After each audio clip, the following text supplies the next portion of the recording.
নমস্কাৰ বন্ধুসকল স্বাগতম জনাইছো নতুন এটা ভিডিঅলৈ আজি আমি আলোচনা কৰিম AHSEC 2016 geography question paper solve হয় 2016 চনৰ যি জিওগ্ৰাফিৰ কোৱেশ্চন পেপাৰটো আছিল এই কোৱেশ্চন পেপাৰটো আমি কমপ্লিট সলভ কৰিম কোৱেশ্চন নম্বৰ 1 ৰ পৰা কোৱেশ্চন নম্বৰ 5 লৈ তাৰ ভিতৰত যিমানবোৰ কোৱেশ্চন আনসাৰ আছে সকলোবোৰ অতি সহজতে তোমালোকক বুজাবলৈ চেষ্টা কৰিম যদি প্ৰথমবাৰ চেনেলটোলৈ ভিজিট কৰিছা তেনেহলে চেনেলটো সাবস্ক্ৰাইব কৰি লোৱা আৰু লগতে বেল আইকনটো প্ৰেছ কৰি অল কৰি লোৱা তো আহা আজি আমি আলোচনা কৰিম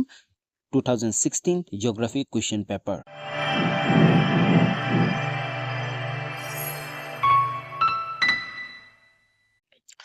প্ৰথম সোয়া 1 নম্বৰ কোৱেশ্চনটো আমাক কি দিছিল তলত দিয়া চাৰিটা বিকল্পৰ উত্তৰৰ পৰা শুদ্ধ উত্তৰটো বাছি উলিওৱা হয় মানে এমসিকিউ দিছে চাৰিটা এমসিকিউ দিছে তাৰ পৰা যোনটো শুদ্ধ উত্তৰ হেতু বাছি উলিয়াব দিছে প্ৰতিটো কোৱেশ্চনতে আমাক 1 মাৰ্ক আছে হয় চাৰিটা কোৱেশ্চন আহিছে তো টোটাল 4 মাৰ্ক হয়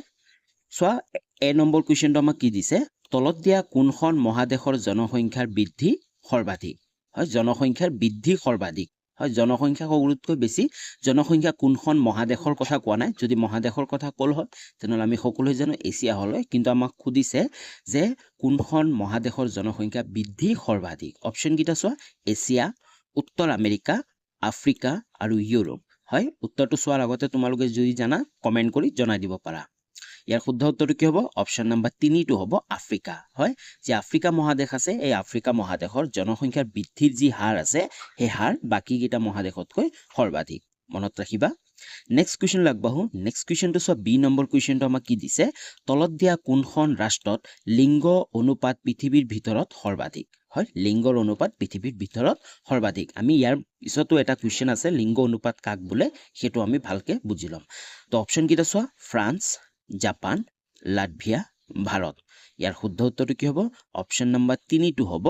লাটভিয়া হয় যে লাটভিয়া দেশখন আছে ৰাষ্ট্ৰখন আছে এই ৰাষ্ট্ৰৰ লিংগ অনুপাত পৃথিৱীৰ ভিতৰত সৰ্বাধিক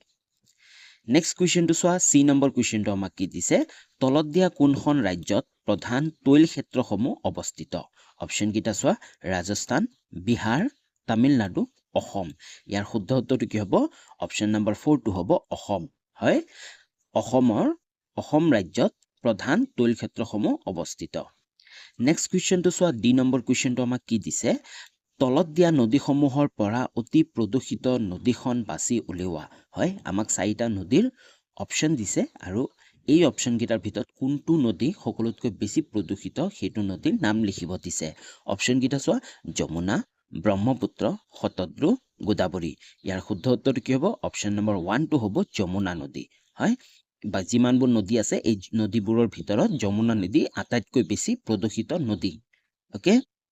নেক্সট কোৱেশ্চন আগবঢ়াৰ আগতে যদি চেনেলটো সাবস্ক্ৰাইব কৰা নাই তেনেহলে চেনেলটো সাবস্ক্ৰাইব কৰি লোৱা আৰু লগতে বেল আইকনটো প্ৰেছ কৰি অল কৰি লবা যাতে নেক্সট ভিডিঅ'বোৰৰ নটিফিকেশন তোমালোক অতি সহজতে পাব পৰা আৰু ভিডিঅ'সমূহ চাব পৰা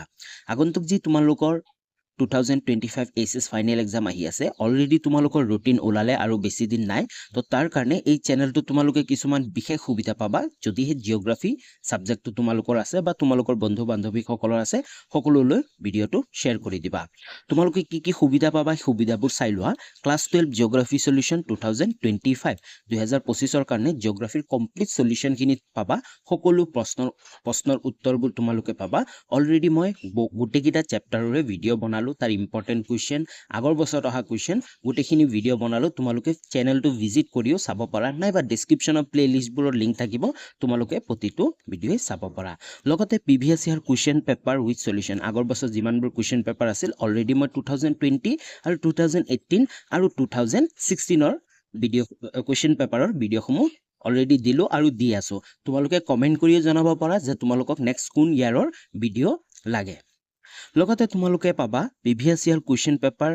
চেপ্টাৰ ওয়াইজ প্ৰতিটো চেপ্টাৰৰ পৰা আগৰ বছৰত কি কোৱেশ্চন আনসাৰ আহিছিল মই অলৰেডি ভিডিঅ বনাইছো প্লেলিষ্ট বনাই ডেসক্ৰিপচনত আছে প্ৰতিটো চেপ্টাৰৰে আগৰ বছৰত অহা যিমানবোৰ কোৱেশ্চন আহিছিল সেই সকলোবোৰ কোৱেশ্চন চেপ্টাৰ ওয়াইজ মই বনাই থৈ দিছো তোমালোকে ডেসক্ৰিপচনত গৈ চাব পাৰা লগতে যদি তোমালোকে বিচৰা যে পিডিএফ ডাউনলোড কৰিম তেনেহলে তোমালোকে পিডিএফ ডাউনলোড কৰিব পাৰিবা মই যিমান কিটা ভিডিঅ আপলোড দিয়াৰ পিছত মই মোৰ টেলিগ্ৰাম চেনেলত সেই ভিডিঅটোৰ পিডিএফ টো আপলোড কৰি দিওঁ তো তোমালোকে যদি PDF সমূহ পাব বিচৰা তেনেহলে ডেসক্ৰিপচনত মোৰ টেলিগ্ৰাম চেনেলৰ লিংক আছে তোমালোকে টেলিগ্ৰাম চেনেল জয়েন হৈ ল'ব লাগিব তাৰ পিছত ভিডিও আপলোড দিয়াৰ পিছতে তোমালোকে প্ৰতিটো ভিডিওৰ PDF সমূহ তোমালোকে তাত পাই যাবা ওকে তো এতিয়ালৈ যদি চেনেলটো সাবস্ক্ৰাইব কৰা নাই তেনেহলে চেনেলটো সাবস্ক্ৰাইব কৰি লোৱা আৰু তোমালোকৰ বন্ধু বান্ধৱীলৈকে ভিডিওটো শেয়াৰ কৰা নেক্সট কোৱেশ্চন লাগবাহো নেক্সট কোৱেশ্চন চোৱা 2 নম্বৰ কোৱেশ্চন আমি একটো কমপ্লিট কৰিলো এতিয়া আমাৰ 2 নম্বৰ আহিল 2 নম্বৰত আমাক কি দিছে তলত দিয়া প্ৰশ্নসমূহৰ চমু উত্তৰ দিয়া হয় এই কোৱেশ্চন কিটাও 1 মাৰ্কৰ হয় 4টা কোৱেশ্চন আছে টোটাল 4 মাৰ্ক এ নম্বৰ কোৱেশ্চনটো চোৱা আমাক কি কৈছে বয়স লিংগ পিৰামিড কি যি বয়স লিংগ পিৰামিড সেই পিৰামিড মানে কি আমাক সুধিছে উত্তৰটো চোৱা জনসংখ্যাৰ বয়স আৰু লিংগানুপাতিক সংৰচনা উপস্থাপনা কৰা ৰঞ্জক চিত্ৰক বয়স লিংগ পিৰামিড বুলি কোৱা হয় হয় লিংগ পিৰামিড কাক বোলে যি জনসংখ্যাৰ বয়স আৰু লিংগানুপাতিক সংৰচনা উপস্থাপনা কৰা ৰঞ্জক চিত্ৰক বয়স লিংগ পিৰামিড বুলি কোৱা হয় ওকে তাৰ পিছত চোৱা এনে এটা জনসংখ্যা পিৰামিডৰ সহায়ত জনসমষ্টি এটাৰ ভালেমান জৈৱিক আৰু আৰ্থ সাংস্কৃতিক চৰিত্ৰ বিচাৰি পোৱা যায় আৰু এই যি বয়স লিংগ পিৰামিড আছে এই বয়স লিংগ পিৰামিডৰ সহায়তে এটা যিকোনো ঠাইৰ এটাৰ জনসংখ্যাৰ জৈৱিক আৰু আৰ্থ সাংস্কৃতিক চৰিত্ৰ বিচাৰি পোৱা যায় ওকে তোমালোকে পুনৰ পঢ়ি ল'ব পাৰা উত্তৰটো নেক্সট টু চোৱা বি নম্বৰ কোৱেশ্চনটো আমাক কি কৈছে বাণিজ্য কোন বৰ্গৰ কাৰ্যকলাপৰ অন্তৰ্গত হয় যি বাণিজ্য আছে সেই বাণিজ্য কোন বৰ্গৰ কাৰ্যকলাপৰ অন্তৰ্গত উত্তৰটো একেবাৰে সহজ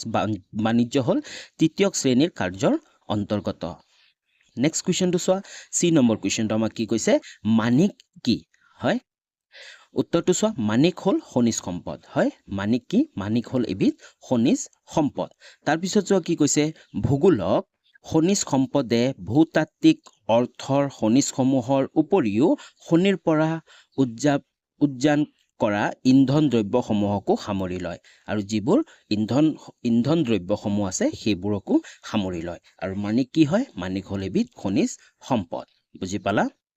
নেক্সট কোৱেশ্চনটো চোৱা ডি নম্বৰ কোৱেশ্চনটো আমাক কি কৈছে যোগাযোগ বুলিলে কি বুজা হয় এটা ইম্পৰ্টেন্ট কোৱেশ্চন হয় প্ৰতি বছৰে এই কোৱেশ্চনটো আহি থাকে যে যোগাযোগ ব্যৱস্থা মানে কি বা যোগাযোগ বুলিলে কি বুজা উত্তৰটো চোৱা যিকোনো ধৰণৰ অৰ্থযুক্ত ভাৱ এটা এঠাইৰ পৰা আন ঠাইলৈ অৰ্থাৎ উৎস স্থানৰ পৰা লক্ষ্য স্থানলৈ যিকোনো মাধ্যমত স্থানান্তৰণ কৰাকে যোগাযোগ বোলে বুজি পালা যোগাযোগ কাক বোলে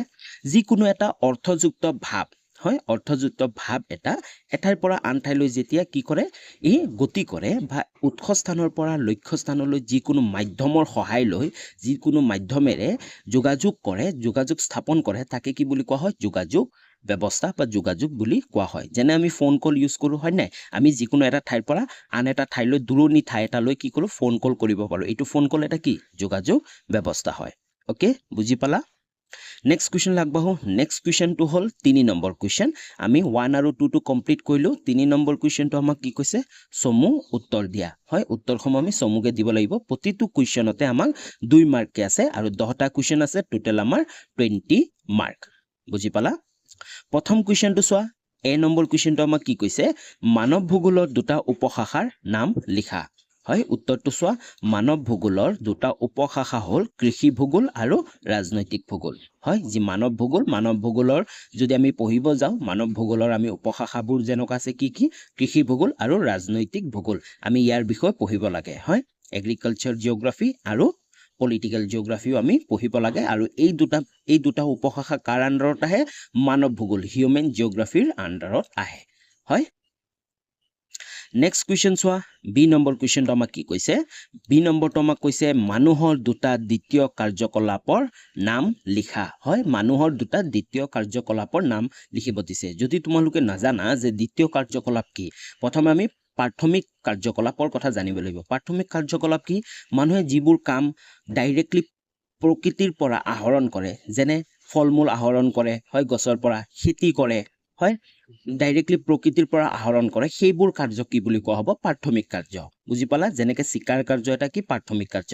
নেক্সট দ্বিতীয় কাৰ্য কাক বুলি কোৱা হয় দ্বিতীয় কাৰ্য হ'ল যি প্ৰাথমিক কাৰ্যৰ যি বস্তু উৎপাদন কৰে সেই বস্তুবোৰ কি কৰে সলনি কৰে বুজি পাইছা মানুহৰ উপযোগী হ'বৰ কাৰণে সেই বস্তুবোৰৰ মান সলনি কৰে বা সেই বস্তুবোৰ মডিফাই কৰে তাকে দ্বিতীয়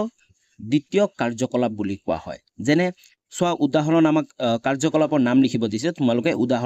উদাহৰণো হ'ব এইকেইটা চোৱা ক নম্বৰ কি কৈছে আকৰিক লোৰ পৰা অধিক উপযোগী তীখা উৎপাদন কৰা কাৰ্য হয় আকৰিক লোটো প্ৰাথমিক খণ্ডৰ মানুহে কি কৰে ভূমিৰ পৰা বা মাটিৰ তলৰ পৰা সংগ্ৰহ কৰে আকৰিক লো আৰু প্ৰাথমিক খণ্ডৰ মানুহে আহৰণ কৰে তাৰ পিছত দ্বিতীয় খণ্ডৰ কাৰ্যকলাপৰ মানুহে কি কৰে সেই আকৰিক লোৰ পৰা অধিক উপযোগী মানুহৰ উপযোগী কৰিবৰ কাৰণে কি উৎপাদন কৰে তীখা উৎপাদন কৰা কাৰ্য এটা কি হয় দ্বিতীয় কাৰ্যকলাপ বুজি পাইছা নেক্সট চোৱা খ নম্বৰটো কি কৈছে গমৰ পৰা আটা বা ময়দা তৈয়াৰ কৰা হয় গমটো খেতি কৰা হয় প্ৰাথমিক শ্ৰেণীৰ মানুহে গমৰ খেতি কৰে আৰু দ্বিতীয় শ্ৰেণীৰ মানুহে সেই গমৰ পৰা আটা বা ময়দা তৈয়াৰ কৰে বুজি পালা তোমালোকে আশা কৰো যোনে এই বুজি পোৱা নাছিল সকলোৱে বুজি পাইছে নেক্সট কুৱেশ্যন আগবাঢ়ো নেক্সট কুৱেশ্যনটো চোৱা চি নম্বৰ কুৱেশ্যনটো আমাক কি কৈছে গ্ৰাম্য বসতিৰ দুটা বৈশিষ্ট্য লিখা গ্ৰাম্য বসতি মানে গ্ৰাম্য অঞ্চলৰ যি গাঁও অঞ্চলৰ বসতিৰ কথা আমাক লিখিব দিছে তাৰ দুটা বৈশিষ্ট্য দিব দিছে উত্তৰটো চোৱা এক নম্বৰটো কি হ'ব গ্ৰাম্য বসতিৰ অন্তৰ্গত ঠাইবোৰৰ প্ৰায় শতাংশ লোক মূলত প্ৰাথমিক বৃত্তিত নিয়োজিত হয় প্ৰথম বৈশিষ্ট্য কি যে গ্ৰাম্য বসতিৰ বেছিভাগ মানুহে প্ৰায় শতাংশ মানুহে কি হয় প্ৰাথমিক বৃত্তিত নিয়োজিত তেওঁলোকৰ বৃত্তি কি প্ৰাথমিক খণ্ডৰ বৃত্তিৰ লগত তেওঁলোক জড়িত হৈ থাকে যেনে বেছিভাগ মানুহে কি কৃষি কাৰ্যৰ লগত জড়িত হৈ থাকে কিছুমান মানুহে কি পশুপালন হয় কিছুমান মানুহে চিকাৰ কাৰ্য এইবোৰৰ লগত কি হৈ থাকে জড়িত হৈ থাকে তো এইটো এটা প্ৰধান বৈশিষ্ট্য গ্ৰাম্য বসতিৰ নেক্সট হোৱা 2 নম্বৰটো কি কৈছে সাধাৰণত গ্ৰাম্য বসতি অঞ্চলবোৰৰ ঠাইবোৰত জনসংখ্যাৰ ঘনত্ব পাতল হয় আৰু এটা নেক্সট কি কৈছে আৰু এটা বৈশিষ্ট্য যি গ্ৰাম্য অঞ্চল আছে এই গ্ৰাম্য অঞ্চলৰ যি জনবসতি আছে জনবসতি কি হয় জনসংখ্যা পাতল হয় বা জনসংখ্যাৰ ঘনত্ব পাতল হয় আমি দেখাই পাওঁ গাঁও অঞ্চলবোৰৰ কি জনসংখ্যা নিচেই কম থাকে ডাঙৰ এটা গাঁও থাকে কিন্তু তাৰ জনসংখ্যা বহুত দূৰে থাকে মানুহৰ ঘৰবোৰ বহুত দূৰে থাকে তাৰ কাৰণে কৈছে জনসংখ্যাৰ ঘনত্ব পাতল হয় বুজি পালা তোমালোকে নেক্সট কুৱেশ্যন আগবাঢ়ো নেক্সট কুৱেশ্যনটো চোৱা ডি নম্বৰ কুৱেশ্যনটো আমাক কি কৈছে জল পৰিবহনৰ দুটা লাভালাভ লিখা হয় জল পৰিবহন গম পাইছা যি নাও পৰিবহন আছে জাহাজ পৰিবহন আছে নদী দি বা সাগৰ দি আমি যি পৰিবহন কৰো তাকে জল পৰিবহন বুলি কোৱা হয় বুজি পালা তোমালোকে জল পৰিবহন কাক বুলি কোৱা হয় এতিয়া আমাৰ কুৱেশ্যনটো খুদিছিল জল পৰিবহনৰ দুটা লাভালাভ লিখা জল পৰিবহনৰ পৰা আমাৰ কি লাভ হয় প্ৰতিটো পৰিবহনৰ পৰা আমাৰ লাভ হয় কিন্তু জল পৰিবহন বাকি যিমানবোৰ পৰিবহন আছে তাৰ পৰা বেছিকৈ লাভ হয় কিয় লাভ হয় উত্তৰটো চোৱা জল পৰিবহনৰ দুটা গুৰুত্বপূৰ্ণ লাভালাভ হ'ল এক নম্বৰটো চোৱা সকলো প্ৰকাৰৰ পৰিবহন ব্যৱস্থাৰ ভিতৰত জল পৰিবহনে হ'ল সবাতোকৈ কম খৰচী বুজি পাইছা যিমানবোৰ পৰিবহন আছে সকলো পৰিবহনতকৈ যি জল পৰিবহন আছে এইটো কম খৰচী মানে খৰচ কম হয় এতিয়া ভাবি লও তোমালোকে ডাঙৰ এটা বস্তু যদি আমি নামনি অসমৰ পৰা উজনি অসমলৈ নিব লাগে ডিব্ৰুগড়লৈ নিব লাগে তেনেহলে যদি আমি গাড়ী দি নিওঁ খৰচটো বহুত হৈ যায় আৰু এৰোপ্লেন দিটো আমি নিব নোৱাৰো কাৰণ অতি কম ঠাই হৈ যায় আৰু এৰোপ্লেনৰ সুবিধাও নাই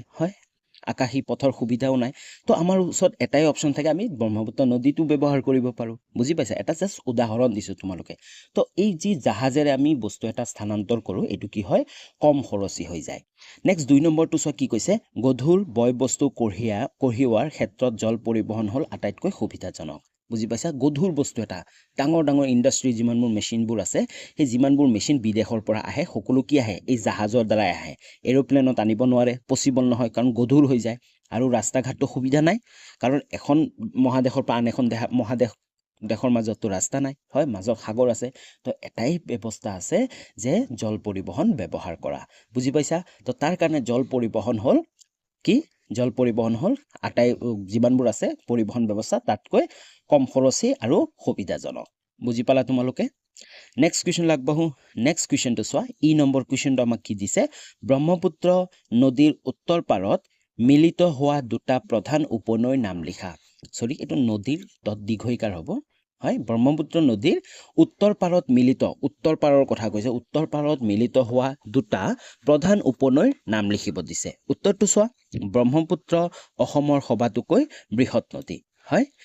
এই নদীখনত উত্তৰ আৰু দক্ষিণ পাৰৰ পৰা ভালেমান উপনৈ আহি মিলিত হৈছে ব্ৰহ্মপুত্ৰ অসমৰ সবাতোতকৈ বৃহৎ নদী আমি সকলোৱে জানো আৰু দুয়োটা পাৰ উত্তৰ আৰু দক্ষিণ পাৰৰ পৰা বহুত নদী আহি কি হৈছে মিলিত হৈছে উত্তৰ পাৰৰ পৰা প্ৰবাহিত হৈ ব্ৰহ্মপুত্ৰত মিলিত হোৱা দুখন মুখ্য উপনৈ হ'ল অপশ্যন উপনৈ হ'ল সোৱণশিৰি আৰু পাগলাদিয়া হয় উত্তৰ পাৰৰ দুখন নদী দুখন উপনৈ হ'ল কি সোৱণশিৰি আৰু পাগলাদিয়া মনত ৰাখিবা নেক্সট কুৱেশ্যন আগবাঢ়ো নেক্সট কুৱেশ্যনটো চোৱা F নম্বৰ কুৱেশ্যনটো আমাক কি কৈছে শব্দ প্ৰদূষণৰ দুটা কাৰণ উল্লেখ কৰা হয় শব্দ প্ৰদূষণৰ দুটা কাৰণ আমাক উল্লেখ কৰিব দিছে কি কাৰণত শব্দ প্ৰদূষণ হয় উত্তৰটো চোৱা শব্দ প্ৰদূষণৰ দুটা মুখ্য কাৰণ হ'ল এক নম্বৰ দ্ৰুতগতিত বৃদ্ধি হৈ অহা যান-বাহনৰ ব্যৱহাৰ হয় দ্ৰুতগতিত যি যান-বাহনৰ ব্যৱহাৰ হৈ আছে এই যান-বাহনৰ ব্যৱহাৰৰ পৰাও কি হয় শব্দ প্ৰদূষণ হৈ আছে মুখ্য কাৰণ বুলি ক'ব পাৰি তাৰ পিছত চোৱা 2 নম্বৰটো কি কৈছে বিভিন্ন প্ৰকাৰৰ ধৰ্মীয় অনুষ্ঠানৰ জৰিয়তে উদ্ভৱ হোৱা নানা প্ৰকাৰৰ হাই-হুৰুমি হয় গণ্ডগোল যন্ত্ৰপাতিৰ ব্যৱহাৰ ফটকা ফুটোৱা আদি এইবোৰৰ পৰাও কি হয় শব্দ প্ৰদূষণ হয় এই দুটা হ'ল মেইন কাৰণ বুজি পালা বিভিন্ন ধৰণৰ ধৰ্মীয় অনুষ্ঠানৰ জৰিয়তে উদ্ভৱ হোৱা নানা প্ৰকাৰৰ হাই-হুৰুমিৰ পৰা শব্দ প্ৰদূষণ হয় গণ্ডগোলৰ পৰা হয় যন্ত্ৰপাতিৰ ব্যৱহাৰৰ পৰা হয় যিমানবোৰ ডাঙৰ মেচিনবোৰ ইউজ কৰে বহুত শব্দ কৰে হয় এই পৰা কি হয় শব্দ প্ৰদূষণ হয় আৰু ফটকা ফুটোৱা হয় আমি দেৱালীৰ সময়ত যি ফটকা ফুটাও এই ফটকাৰ পৰাও বহুত শব্দ প্ৰদূষণ হয় ওকে নেক্সট কুৱেশ্যন আগবাঢ়ো নেক্সট কুৱেশ্যনটো চোৱা জি নম্বৰ কুৱেশ্যনটো আমাক কি কৈছে উদাৰীকৰণৰ দুটা প্ৰধান বৈশিষ্ট্য লিখা উত্তৰটো চোৱা উদাৰীকৰণৰ দুটা প্ৰধান বৈশিষ্ট্য হ'ল মুক্ত বাণিজ্যৰ ব্যৱস্থা হয় প্ৰধান বৈশিষ্ট্য হ'ল কি মুক্ত বাণিজ্যৰ ব্যৱস্থা 2 নম্বৰটো কি কৈছে বিশ্বৰ সকলো প্ৰকাৰৰ প্ৰযুক্তিৰ মুক্ত ব্যৱহাৰৰ সুবিধা হয় বিশ্বৰ সকলো প্ৰকাৰৰ প্ৰযুক্তিৰ মুক্ত ব্যৱহাৰৰ সুবিধা উদাৰীকৰণৰ দুটা বৈশিষ্ট্য নেক্সট কুৱেশ্যন আগবাঢ়ো নেক্সট কুৱেশ্যনটো চোৱা H নম্বৰটো আমাক কি কৈছে ভাৰতৰ দুটা মেট্ৰপলিটেন মহানগৰৰ নাম লিখা হয় একেবাৰে সহজ আমি সকলোৱে জানো ভাৰতৰ দুটা মেট্ৰপলিটেন মহানগৰৰ নাম হ'ল দিল্লী আৰু কলিকতা আৰু আছে কিন্তু দুটা আমাক লিখিব দিছে আমি দিল্লী আৰু কলিকতাই লিখি দিলো নেক্সট কুৱেশ্যনটো চোৱা I নম্বৰ কুৱেশ্যনটো আমাক কি কৈছে উত্তৰ পূব ভাৰতৰ প্ৰদেশসমূহৰ মানৱ বিকাশ উন্নয়ন হোৱাৰ দুটা কাৰণ দৰ্শোৱা আমাক কি কৈছে উত্তৰ পূব ভাৰতৰ যি আমাৰ নৰ্থ ইষ্ট আছে ন উত্তৰ পূৰ্বাঞ্চল আছে সেই উত্তৰ পূব ভাৰতৰ প্ৰদেশসমূহৰ মানৱ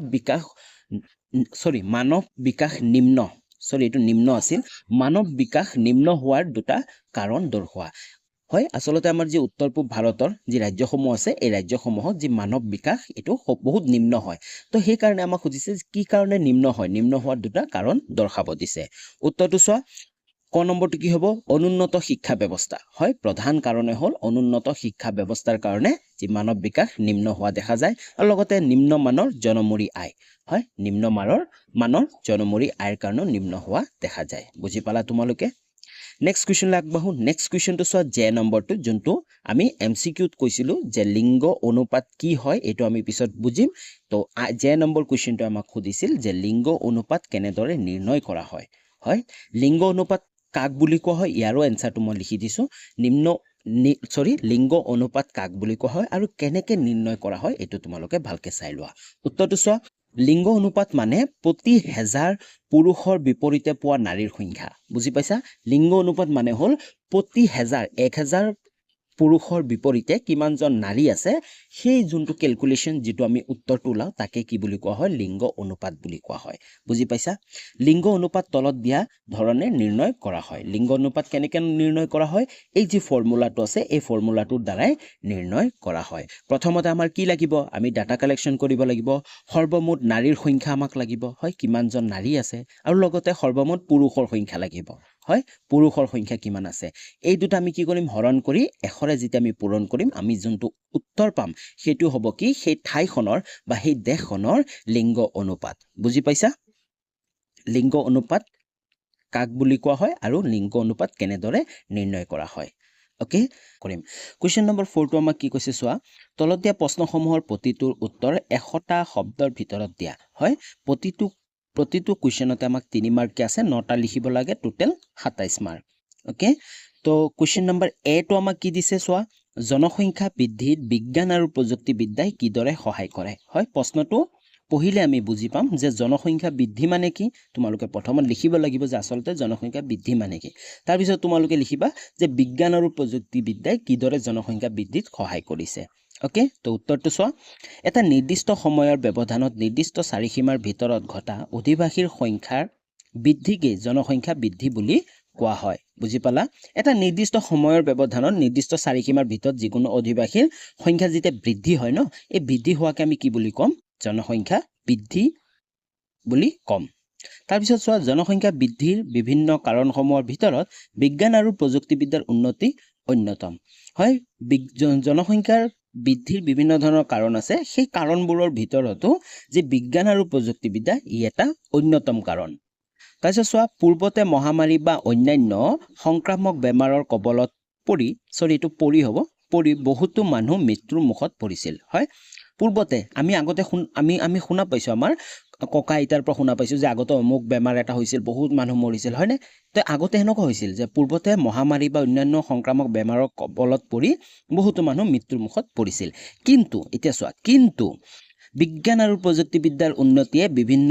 প্ৰতিষেধক আৱিষ্কাৰ কৰি এনে বেমাৰসমূহ নিয়ন্ত্ৰণলৈ আনিবলৈ সক্ষম হৈছে কিন্তু বৰ্তমান সময়ত যদি সেই আগৰ যিবোৰ মহামাৰীবোৰ আছিল এই মহামাৰীবোৰ বৰ্তমান সময়ত ডাঙৰ বেমাৰ বুলি কোৱা নহয় কাৰণ বিজ্ঞান আৰু প্ৰযুক্তিবিদ্যাৰ উন্নতিয়ে বিভিন্ন প্ৰতিষেধক আৱিষ্কাৰ কৰি এনে বেমাৰসমূহক নিয়ন্ত্ৰণলৈ আনিবলৈ সক্ষম হৈছে বুজি পালা তাৰপিছত চোৱা চিকিৎসা বিজ্ঞানৰ উন্নতিৰ বাবে টিউবাৰকলছিছ বেমাৰ পূৰ্বৰ দৰে দুৰাৰোগ্য হৈ থকা নাই হয় এটা বেমাৰৰ উদাহৰণ দি দিছে যে চিকিৎসা বিজ্ঞানৰ উন্নতিৰ বাবে টিউবাৰকলছিছ বেমাৰ পূৰ্বৰ দৰে এতিয়া দুৰাৰোগ্য হৈ থকা নাই তাৰপিছত চোৱা আমাক কি কৈছে এই উন্নতিৰ ফলতেই পলিঅ'ৰ দৰে সমস্যাও ভাৰতবৰ্ষৰ পৰা 100% নিৰ্মূল হৈছে হয় এই বিজ্ঞান আৰু প্ৰযুক্তিবিদ্যা বা চিকিৎসা বিজ্ঞানৰ উন্নতিৰ ফলতে যি পলিঅ' এটা বহুত মাৰাত্মক বেমাৰ আছিল হয় বেমাৰটো ভাৰতবৰ্ষৰ পৰা সম্পূৰ্ণ 100% কি হৈ গৈছে নিৰ্মূল হৈ গৈছে বুজি পাইছা বিজ্ঞান আৰু প্ৰযুক্তিবিদ্যাৰ উন্নতিৰ ফলস্বৰূপে চিকিৎসা বিজ্ঞানত বিভিন্ন বিভাগ তথা বেমাৰসমূহৰ ওপৰত গৱেষণা হ'বলৈ ধৰিছে যাৰ ফলত বিভিন্ন প্ৰতিষেধক আৰু ঔষধ আৱিষ্কাৰে ৰোগীক আৰোগ্য কৰাত সহায় কৰিছে তাৰপিছত কি কৈছে বিজ্ঞান আৰু প্ৰযুক্তিবিদ্যাৰ যি উন্নতি হৈছে তাৰ ফলস্বৰূপে চিকিৎসা বিজ্ঞানত বিভিন্ন বিভাগত তথা বেমাৰসমূহৰ ওপৰত সদায় কি হৈ আছে গৱেষণা চলি আছে হয় নতুন যদি কিবা বেমাৰ আহে তাৰ লগে লগে গৱেষণা চলায় যেনে WHO হয়নে গৱেষণা চলায় আৰু তাৰ কি প্ৰতিষেধক ওলাব চেষ্টা কৰে আৰু বা ঔষধ তাৰ আৱিষ্কাৰ কৰে তো আৱিষ্কাৰৰ ফলত কি হৈছে যি ৰোগীবোৰ আছে ৰোগীবোৰ আৰোগ্য কৰাত সহায় কৰিছে বুজি পাইছা নেক্সট আমাক কি কৈছে সেইদৰে শল্য চিকিৎসায়ো অস্ত্ৰোপচাৰৰ জৰিয়তে ৰোগীক মৃত্যুমুখী বৰাগীক সুচল জীৱন যাপন কৰাত সহায় কৰে তাৰোপৰি চিকিৎসা বিজ্ঞানৰ উন্নতিয়ে নাৰী আৰু পুৰুষৰ সন্তান জন্ম দিব নোৱাৰা অক্ষমতা দূৰ কৰি সন্তান জন্ম দিয়াত সহায় কৰিছে হয় আগতে কি আছিল কিছুমান মানুহে কি সন্তান জন্ম দিব নোৱাৰে তো তেওঁলোকে কি বিনা সন্তানতে আছিল কিন্তু বৰ্তমান সময়ত যি চিকিৎসা বিজ্ঞানৰ উন্নতিৰ ফলত যিসকল নাৰী বা পুৰুষৰ সন্তান জন্ম দিয়া যি অক্ষতা নাথাকে সেই অক্ষতা দূৰ কৰি সন্তান জন্ম দিয়াত সহায় কৰিছে বুজি পাইছা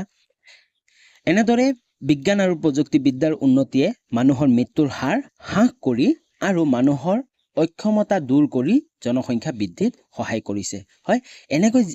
এনেদৰে বিজ্ঞান আৰু প্ৰযুক্তিবিদ্যাই কি কৰিছে বিভিন্ন ধৰণৰ যিমানবোৰ মানুহৰ বেমাৰৰ সমস্যা আছিল বিভিন্ন ধৰণৰ সমস্যা আছিল সমস্যাবোৰ দূৰ কৰি কি কৰিছে জনসংখ্যা বৃদ্ধিত সহায় কৰিছে বুজি পাইছা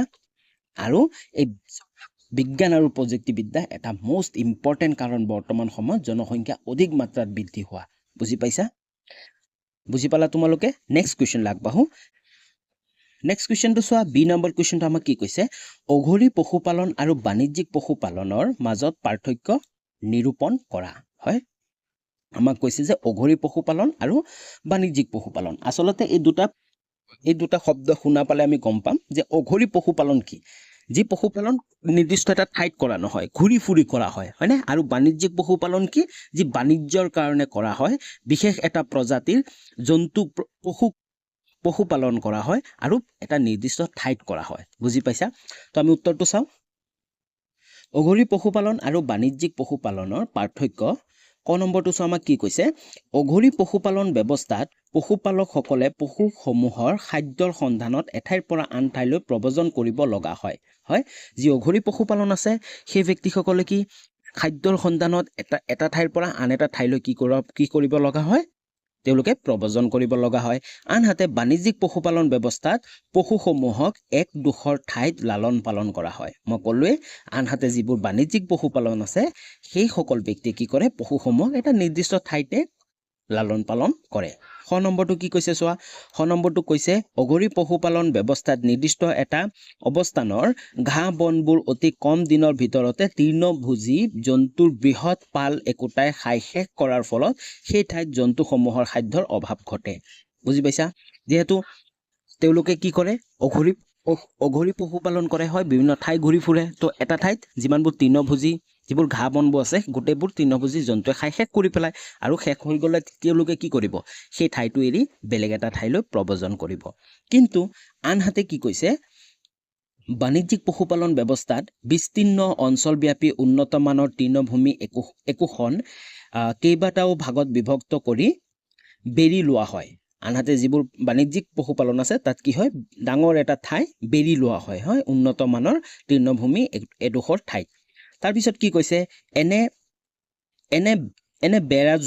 বেৰাযুক্ত তৃণভূমি খণ্ড একোটাত ইয়াৰ ধৰণ ক্ষমতা অনুসৰি নিৰ্বাচিত প্ৰজাতিৰ পোহনীয়া পশু মেলি দিয়া হয় পাছত সেই খণ্ডৰ ঘাঁহৰ পৰিমাণ কমি গ'লে পশুসমূহক কাষৰ আন এটা খণ্ডলৈ নিয়া হয় কিন্তু বাণিজ্যিক পশুপালনত কি হয় যিকোনো পশু মই ক'লোৱে যে যিকোনো পশু তাত এৰি দিয়া নহয় হয় এটা ধৰি লোৱা তোমালোক এনেকুৱা ডাঙৰ এটা ঠাই আছে মই বুজাব চেষ্টা কৰি আছো তেওঁলোকে চাই যে ইয়াতে কি ঘাঁহটো গজে সেই ঘাঁহৰ অনুযায়ী তাত সেই জন্তুটো কি কয় পশুপালন কৰা হয় আৰু তেওঁলোকে কি কৰে ভাগ বনাই লয় এনেকৈ ভাগ বনাই লয় ফৰ এক্সাম্পল ইয়াতে কিছুমান এনিমেলছবোৰ এৰি দিলে হয় জন্তুবোৰ এৰি দিলে ইয়াৰ যেতিয়া ঘাঁহবোৰ নাইকিয়া হৈ যাব ন শেষ হৈ যাব তেতিয়া তেওঁলোকে কি কৰে এই যি জন্তুবোৰ আছে এই জন্তুবোৰ নেক্সট এটা পাৰ্টত নেক্সট এটা খণ্ডত তেওঁলোকে শিফ্ট কৰি দিয়ে তাৰ ফলত কি হয় এইখিনি ঠাইত যিহেতু ঘাঁহবোৰ খাই শেষ হৈ গৈছিল সেই ঘাঁহটো পুনৰ কি হয় গজিব পাৰে বুজি পাইছা এনে কৰাৰ ফলত পশুচাৰণ এটা তৃণভূমি খণ্ডটোত ঘাঁহ গজাৰ সুযোগ ঘটে ইয়াৰ বাবে পশুসমূহৰ খাদ্যৰ অভাৱ নহয় হয় ইয়াৰ বাবে কি হয় এই পশুসমূহৰ খাদ্যৰ অভাৱ নহয় যেতিয়া এইখিনিৰ পৰা শেষ হৈ যাব ঘাঁহবোৰ তেতিয়া কি কৰিব নেক্সট চেম্বাৰটো যোনটো আছে নেক্সট পাৰ্টটো সেইটো শিফ্ট কৰি দিব বুজি পাইছা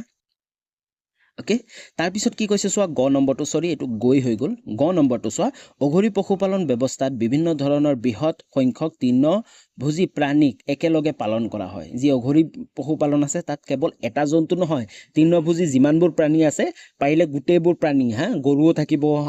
মহো থাকিব হয় ছাগলীও থাকিব ভেড়াও থাকিব গোটেইবোৰ একেলগে কি কৰে তেওঁলোকে পশুপালন কৰে কিন্তু আনহাতে বাণিজ্যিক পশুপালন ব্যৱস্থাত বেৰাযুক্ত তৃণভূমি একোটাত ইয়াৰ ধৰণ ক্ষমতা অনুসৰি নিৰ্বাচিত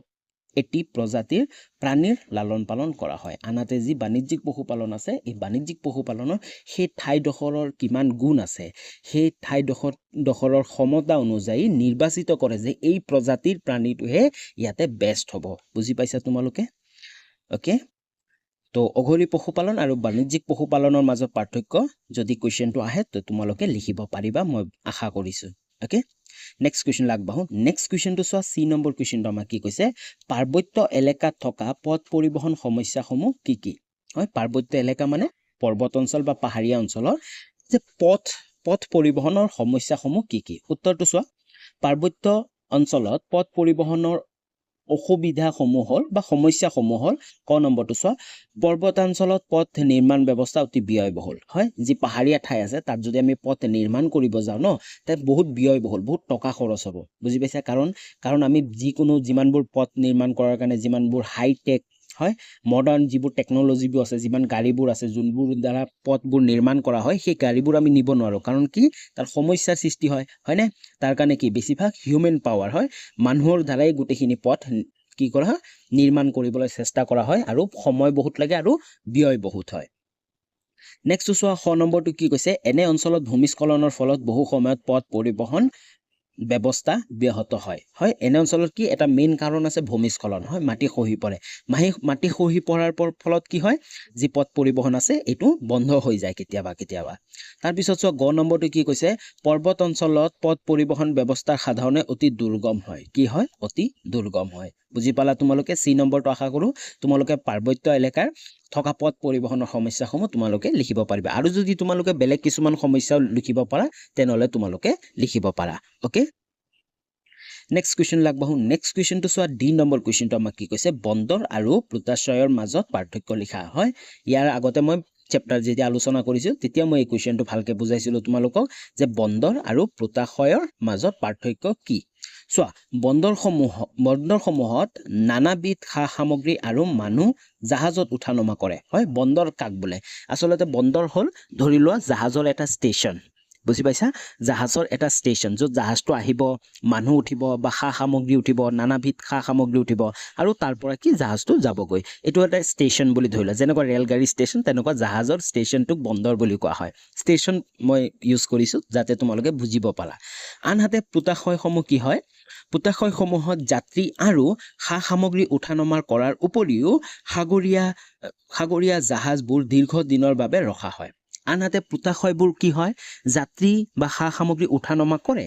সেইটো কৰে ষ্টেচনৰ নিচিনা হয় বা তাৰ উপৰিও কি হয় সাগৰীয়া যিবোৰ জাহাজ আছে দীৰ্ঘ দিনৰ বাবে তাত ৰখা হয় তাতে ষ্টপ কৰি থোৱা হয় না যেনে জনচনবোৰ হয় না তাত বিভিন্ন ধৰণৰ বহুতকেইটা ৰেল লাইন থাকে তো চেম তেনেকৈ পোতাশ্ৰয়বোৰত কি এই জাহাজ ৰখা যোনটো ঠাই আছে বহুত থাকে আৰু তাত কি জাহাজবোৰ দীৰ্ঘ দিনলৈ কি কৰি থৈ দিয়ে ৰখাই থৈ দিব পাৰে বুজি পাইছা বন্দৰ আৰু পোতাশ্ৰয়ৰ মাজত পাৰ্থক্য নেক্সট কুৱেশ্যন লাগবাহু নেক্সট কুৱেশ্যনটো চোৱা ই নম্বৰ কুৱেশ্যনটো আমাক কি কৈছে গোলকীকৰণৰ প্ৰধান বৈশিষ্ট্যবোৰ উল্লেখ কৰা উত্তৰটো চোৱা গোলকীকৰণৰ প্ৰধান বৈশিষ্ট্যসমূহ কি চোৱা গোলকীকৰণ ব্যৱস্থা অনুসৰি সম্পত্তি সেৱা মূলধন শ্ৰম প্ৰভৃতিৰ আৰ্থিক সম্পদসমূহ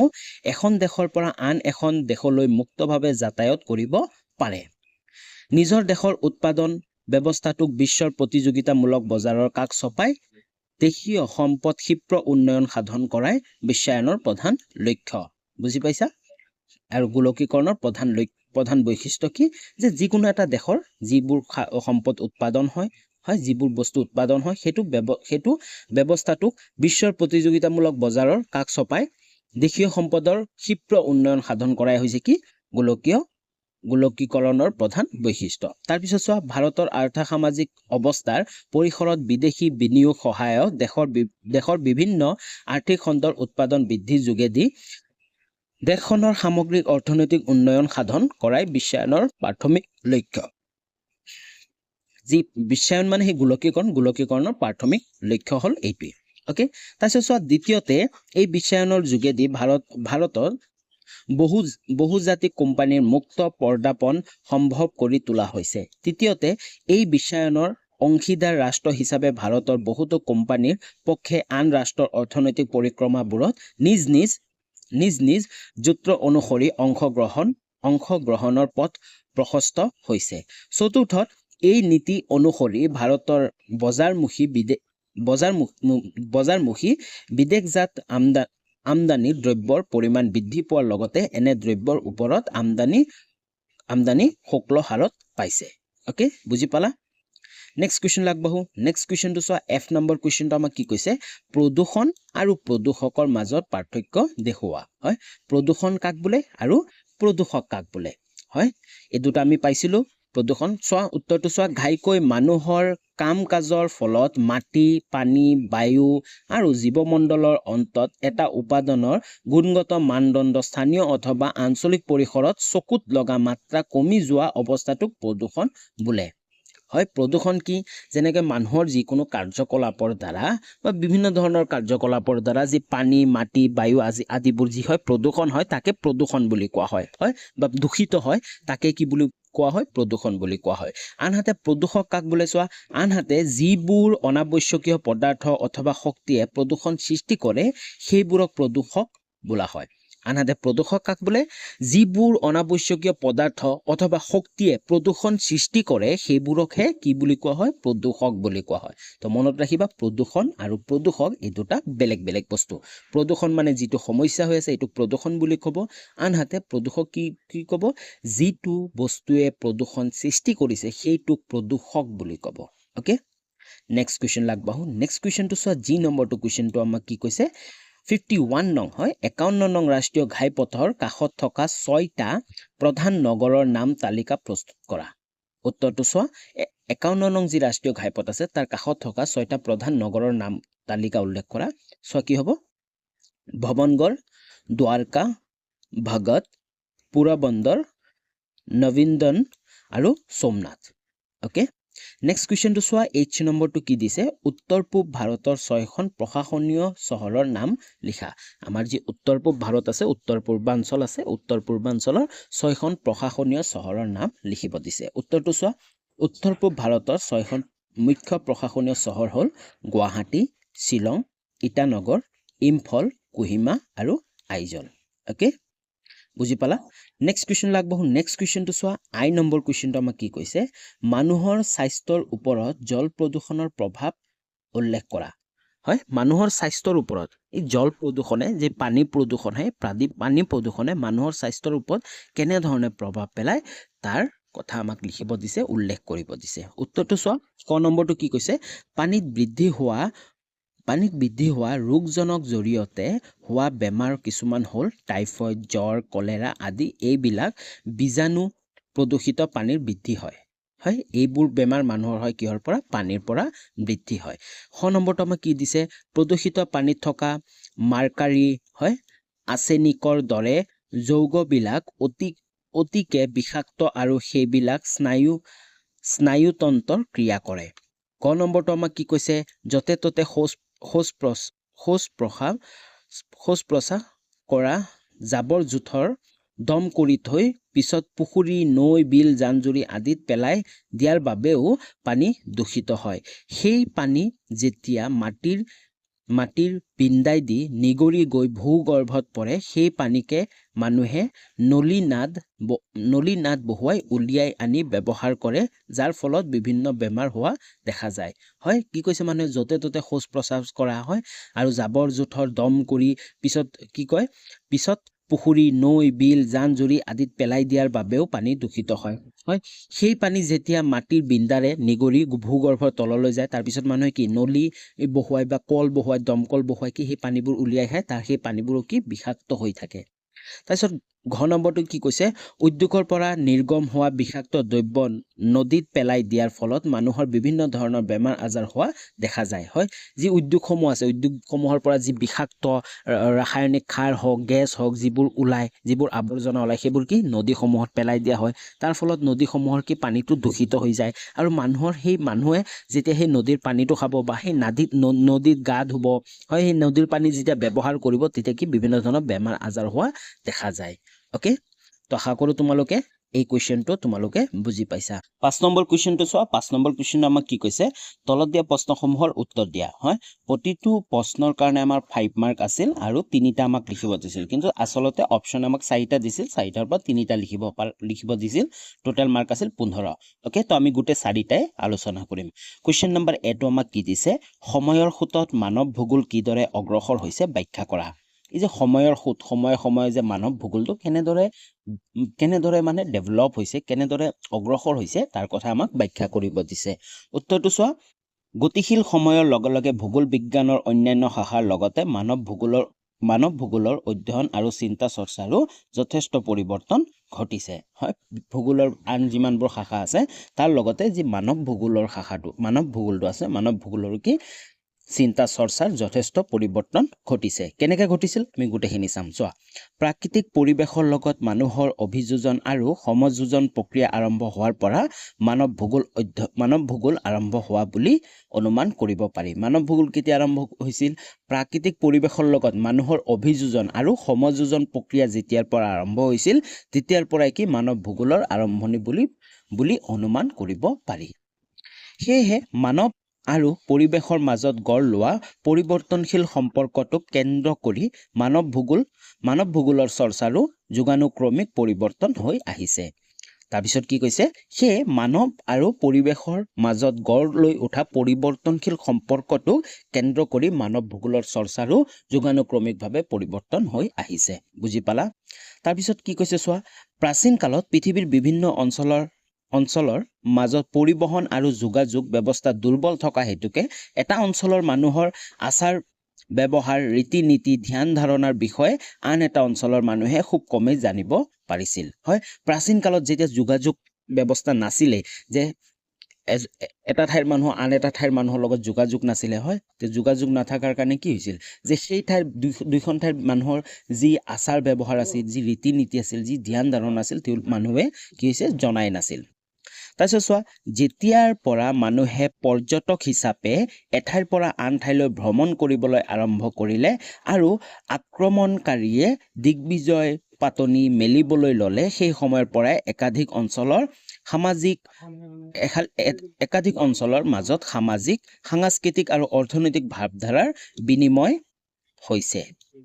তাৰপিছত কি কৈছে, যেতিয়াৰ পৰাই মানুহে পৰ্যটক, মানে সেই আগৰ দিনত যিবোৰ পৰ্যটকসকল আছিল, বিভিন্ন দেশবোৰ ঘূৰি ফুৰিছিল, সেই দেশৰ বিভিন্ন ধৰণৰ কথাবোৰ আহি নিজৰ দেশত কৈছিল, তেওঁলোক আছে কি পৰ্যটক। আৰু কিছুমান আছে কি আক্ৰমণ কৰিবৰ কাৰণে, হয়, দিগ্বিজয়ৰ কাৰণে বেলেগ এখন ঠাই আছে, সেই ঠাইটো নিজৰ দখললৈ আনিবৰ কাৰণে যেতিয়া আক্ৰমণ কৰিবলৈ গ'ল, তেতিয়াৰ পৰাই মানুহৰ মাজত এই কি এখন দেশে আন এখন দেশৰ বা এখন ঠাই আন এখন ঠাইৰ সমাজ, সাংস্কৃতি, অৰ্থনীতি গোটেইখিনি কি হয়, গোটেইখিনি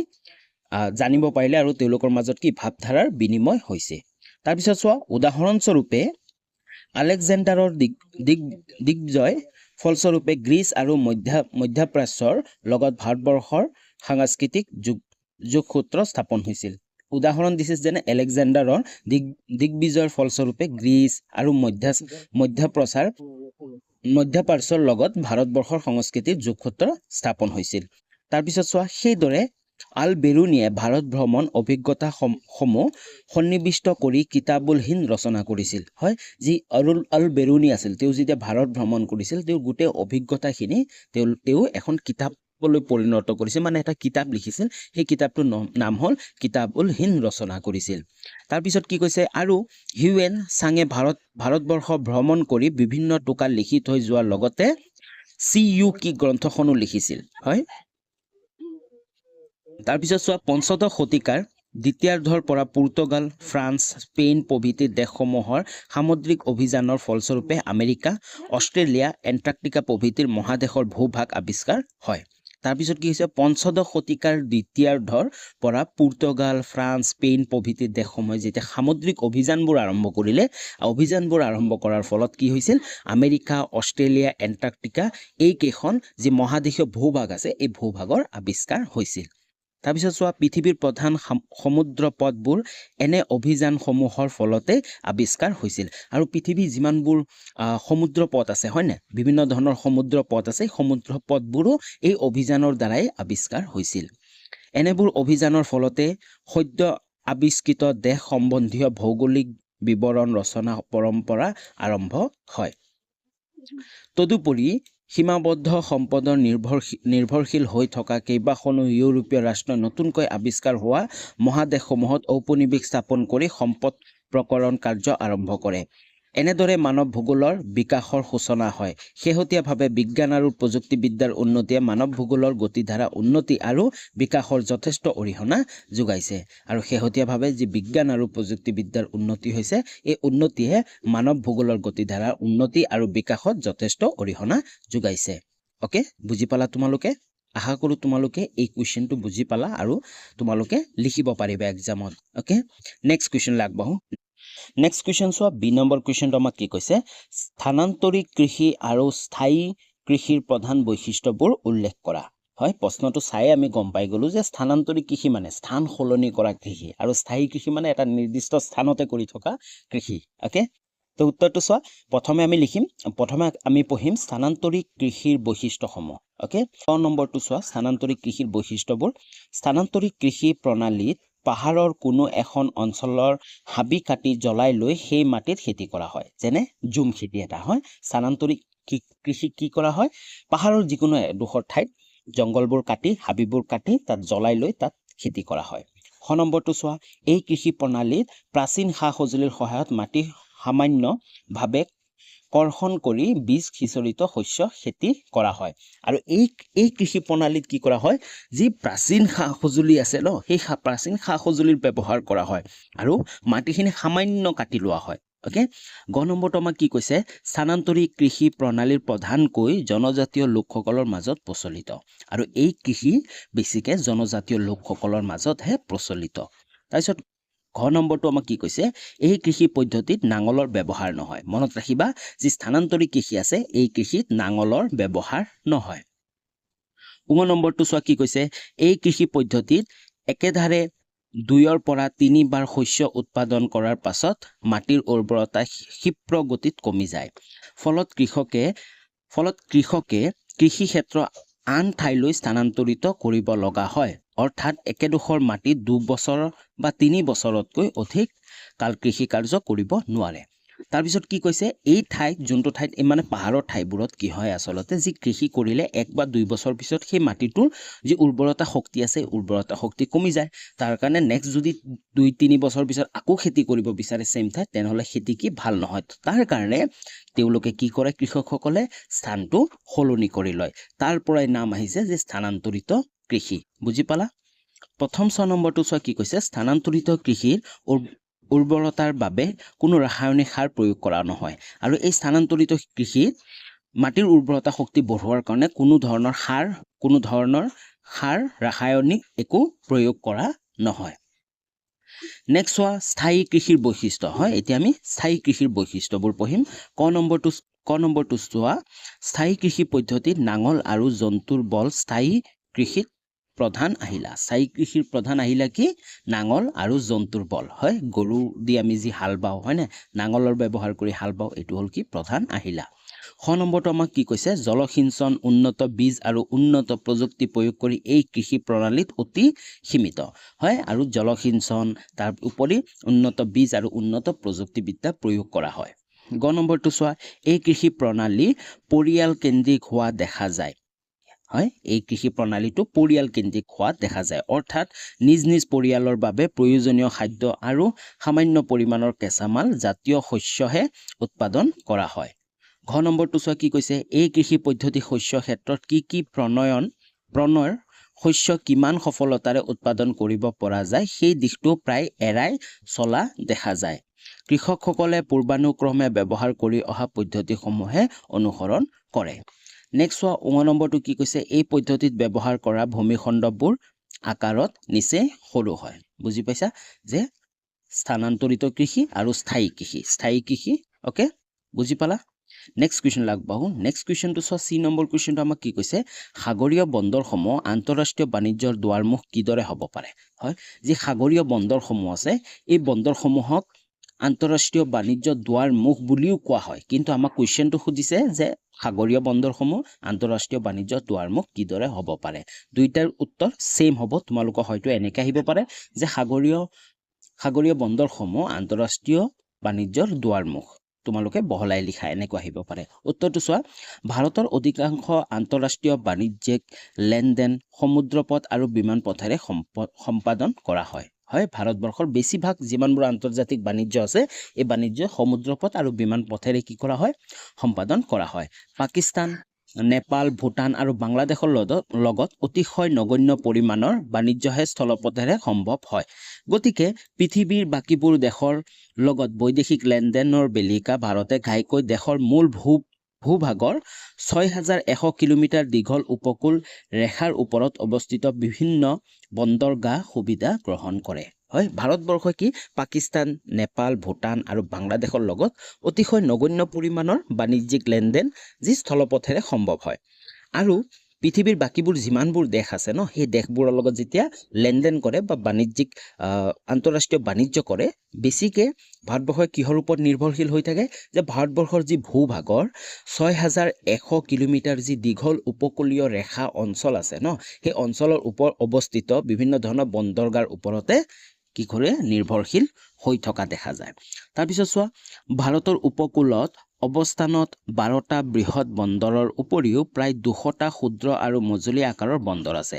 উপকূলীয় অঞ্চল তোমালোকে বুজি পাইছানে না মই এবাৰ দেখাই দিওঁ এই যে ভাৰতবৰ্ষখন আছে ভাৰতবৰ্ষখনৰ যি ইফালে সাগৰ আছে হয় আৰব সাগৰ আৰু ইয়াতে বংগোপসাগৰ আৰু এটা ভাৰত মহাসাগৰ আছে এই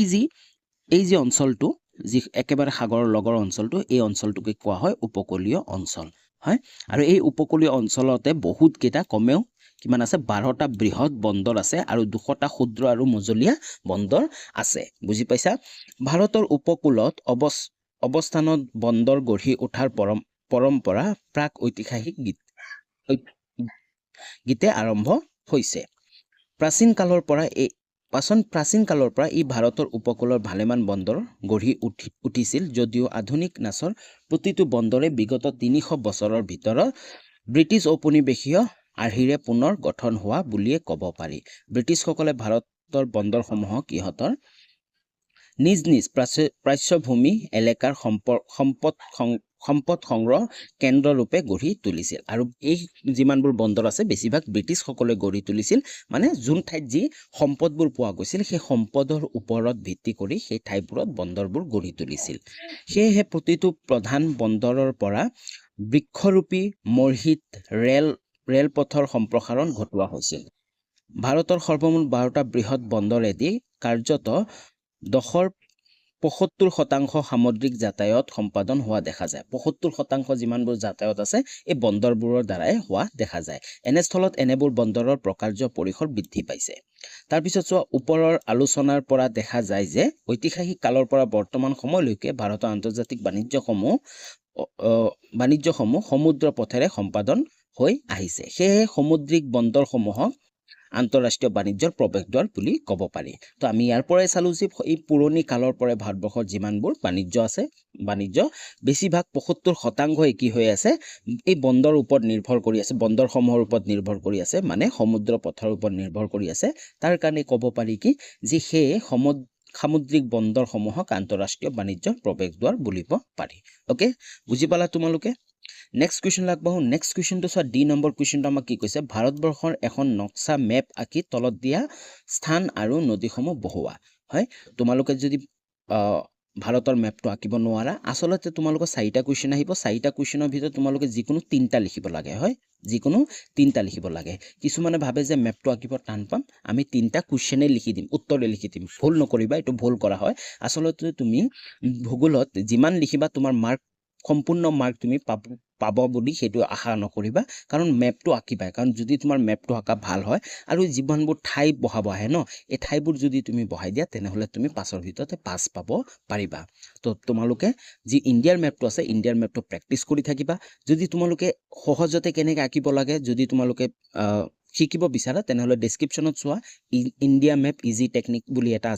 লিংক আছে সেই ভিডিঅটো গৈ চাব পাৰিবা মই অলৰেডি বনাইছিলো আৰু কি বহাব আহে সেইবোৰৰ কথাও মই আলোচনা কৰিছিলো তো কেনেকৈ আঁকিবা গোটেই ভিডিঅটো চাব পাৰিবা তো আমাক কি কৈছে দুখন ৰাজ্যৰ ৰাজধানী আগৰতলা আৰু ৰায়পুৰ বহাব দিছে আমি মেপটো ধুনীয়াকৈ আঁকি ল'ম তাৰপিছত আমি আগৰতলা আৰু ৰায়পুৰ বহাম তাৰপিছত কপিলী আৰু নৰ্মদা নদী বহাব দিছে কপিলী আৰু নৰ্মদা নদী বহাই এনেকৈ তোমালোকে কাৰ্চিনেৰে দেখুৱাই দিব পাৰিবা বুজি পাইছা ওকে তো আজিলৈ ইমানখিনি আছিল যদি ভিডিঅটো ভাল লাগিল তেনেহলে ভিডিঅটো লাইক কৰা কমেন্ট কৰা আৰু বন্ধুসকললৈ শ্বেয়াৰ কৰা আৰু 2020 আৰু 2018 কুৱেশ্যন পেপাৰ অলৰেডি বনাইছো যদি তোমালোকে ভিডিঅ কিটা চোৱা নাই তেনেহলে ডেসক্ৰিপচনত গৈ ভিডিঅবোৰ চাব পাৰা আৰু চেনেলটো ভিজিট কৰি গোটেইবোৰ ভিডিঅ চাব পাৰা জিঅগ্ৰাফিৰ কাৰণে তোমালোকৰ বহুতখিনি সহায় হ'ব তো আজিলৈ ইমানখিনি আছিল পুনৰ লগ পাম নতুন এটা ভিডিঅ লৈ তেতিয়ালৈ বাই বাই